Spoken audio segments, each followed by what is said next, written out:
10টা বাজার কখন না এখনো এখনো কি আসে নাই নাকি কোনটা দিয়ে একটু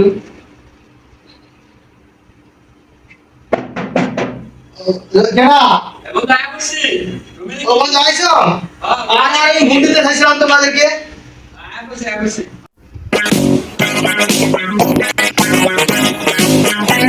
আইছো আচ্ছা কি অবস্থা ভালো এই তো আছি রাস্তায় যাবো না তুমি না না না আল্লাহ দেখা করছি দেখা করছি অনেকদিন পর দেখা করছি অনেকদিন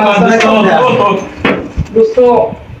বললাম রাস্তায় কোনো সমস্যা নেই তো না না সমস্যা নেই ওইরকম সমস্যা হয় না হালকা একটু সমস্যা সঙ্গে দেখতে যাবো ঠিক আছে বসো ফ্রেশ ট্রেশ হোক ওয়াশরুম কোন দিকে ওয়াশরুম দিকে ও আচ্ছা আচ্ছা লাইটটা দাঁড়ালো না অসুবিধা আমি পরে একটু বয়ে তুই বসো গল্প করি সময় কমে যায় রাস্তা জ্যাম তো ভরে না না জ্যাম অতটা নাই আর হালকা অতটা জ্যাম ছিল এক হয়েছে আর কি তখন চাকরি বাকরির কি অবস্থা চাকরি আমাদের অফিসে লোক নিতেছে বুঝছো আর আমরা তো ওই যে চলে এলেন না পরবর্তীতে মনে করেন যে বাড়িতে বেকার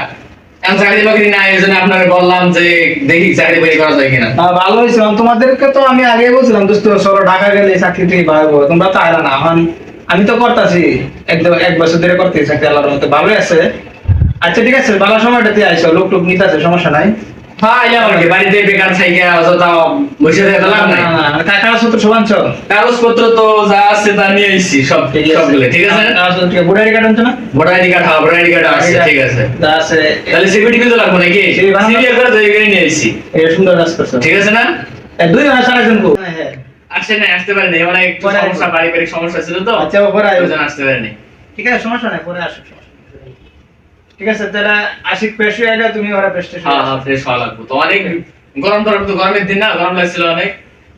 গোসল বাবা গোসল দেখি গোসল পরে দেখি করা যায় কিনা তে চাকরি কি ইন্টারভিউ কেমন দিলা যে চাকরি ইন্টারভিউ দিছো আজকে কেমন হইছে ইন্টারভিউ আলহামদুলিল্লাহ বন্ধু অনেক সুন্দরই দিছি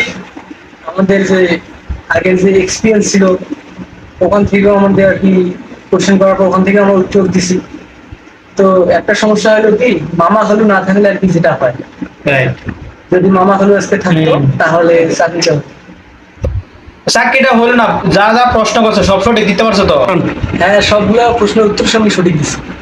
আচ্ছা তাহলে ঠিক আছে আচ্ছা ঠিক আছে সমস্যা নাই চিন্তা করো না দোস্ত একটা না হয়েছে আরো চাকরি আরো আছে আরো হইব অসুবিধা নাই তোমাদের কি অবস্থা তোমার ইন্টারভিউ কেমন আমারও তো সেম অবস্থা ইন্টারভিউ দিতে গেছি আগে যে এক্সপিরিয়েন্স ছিল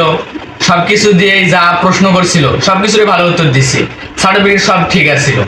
কিন্তু চাকরিটা হলো না এর কারণ কি জানেন এর কারণ হইতেছে যে অফিসে আমার মামা খালু নাই যদি তো তাহলে মনে করেন যে চাকরিটা হয়ে যেত আর যোগ্যরা মনে করেন যে এখন যোগ্য মনে করেন যে জায়গা পাইতেছে না মনে করেন যে অযোগ্যরা বসে আছে এই মামা খালুদের কারণে ঠিক আছে বন্ধু তোমরা টেনশন করো না চাকরি একটা না হয়েছে আরো চাকরি আছে আরো সমস্যা নাই যে কোনো একটা হয়ে যাবো আল্লাহ যেন রিজিকে রাখছে ওই জায়গাতেই হইব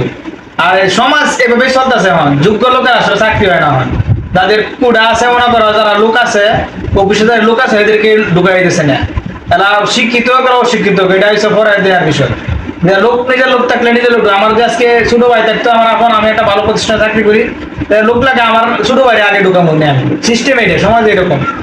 তোমাদের লোক টুক না টেনশন করো না সমস্যা না আল্লাহ ভরসা পরে আচ্ছা আমি অসুস্থ আই রেস্টে শুয়ে আসি অফিসটাই